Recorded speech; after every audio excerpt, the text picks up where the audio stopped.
And joining us now for the breaking news is our great news guy, James Flippin. James, this was a biggie, not unexpected, but your reaction.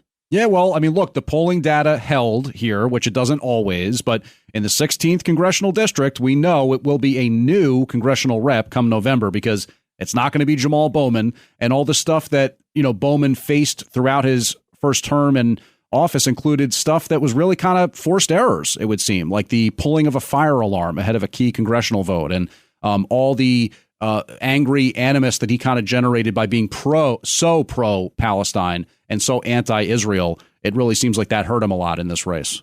James, exactly. There were so many things. First off, on the fire alarm, we think about that. He didn't admit it until suddenly he got caught on camera pulling the fire alarm. And then, I guess accidentally it somehow happened. Some epiphany.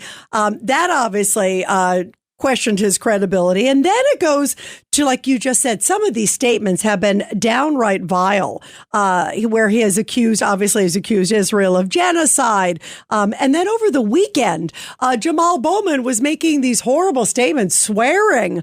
I've never seen a member of Congress, even some Democrats were really offended. And clearly it didn't help him. It doesn't seem in the polls because he lost. Yeah, well, look, I mean, it begs the theory. It makes you wonder, was Jamal Bowman kind of accepting his fate in terms of the long odds he faced? The polling data was so against him in the weeks leading up to the election. Was he kind of just like auditioning for an MSNBC show with that rally? Was he, hoping to kind of become the next progressive podcast star or something like that? I don't know. But that was a very wild scene. And of course, we know that Alexandria Ocasio-Cortez, who's the bigger name, she was able to fend off her primary challenge tonight. She was also going pretty wild on that rally stage there in the Bronx. But I will say this, as far as Bowman and that big rally that he held in the Bronx where he went pretty crazy, he did do pretty well in terms of the vote totals in the Bronx. It was really more up in Westchester, up in the Hudson Valley, where Latimer really made his hay. And that makes sense because Westchester County is Latimer country. He's the county executive there, and he's done very well for his constituents. Yeah. And by the way, George Latimer, Westchester County, New York executive, has never lost a political race. Isn't that something? So far, he's got a 100% track record. What does this say about the fact? I mean, obviously, as you just mentioned, sort of different results. You got AOC, who handily wins her primary. She won the last one too handily. Now you've got Jamal Bowman going down, who is a member of the squad. Same thing. It's the first time, I think, that a member of the squad has lost their primary. That sounds right. So this is a big deal. It was the most expensive primary ever. There was so much money coming in from all different sides on this.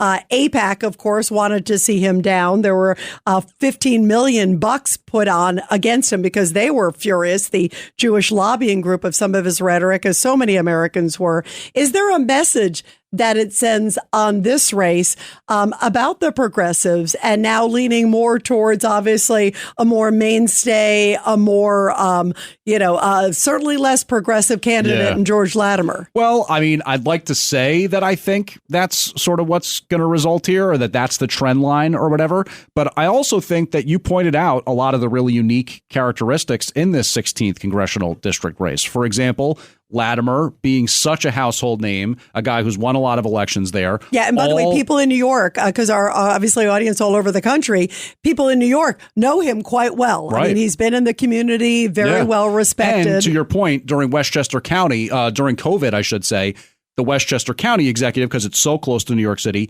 he held weekly press briefings talking about everything with COVID. So he kind of raised his profile a little bit there.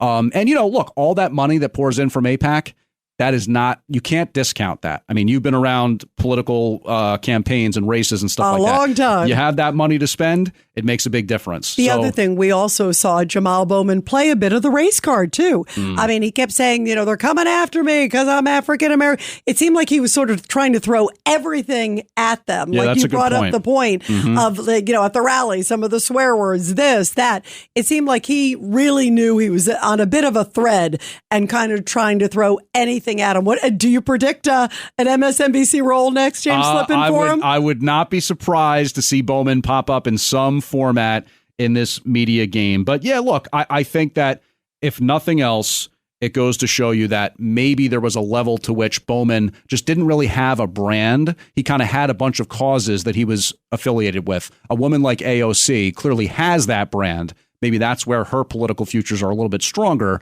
than a guy like Jamal Bowman. This is Greg Kelly for Priority Gold. What does it mean to be America's precious metals dealer? It means that you're in touch with the hearts and minds of those who love this country, value our freedom, and want to protect the future. Priority Gold is that precious metals dealer. They've helped thousands of Americans back their retirement with solid gold and silver. Call Priority Gold at 888-506-6439. Receive free shipping, free storage, a free investment guide, and one of the best purchase experiences in the industry. Call now or go to PriorityGold.com. And listen, she didn't pull the fire alarm. So she had one up on him, right? That's true. Just don't pull the fire alarm. It's pretty good for your political future. Exactly. James Flippin, thank you so much for joining us. Thanks, Rita. With the big breaking news. Thank you.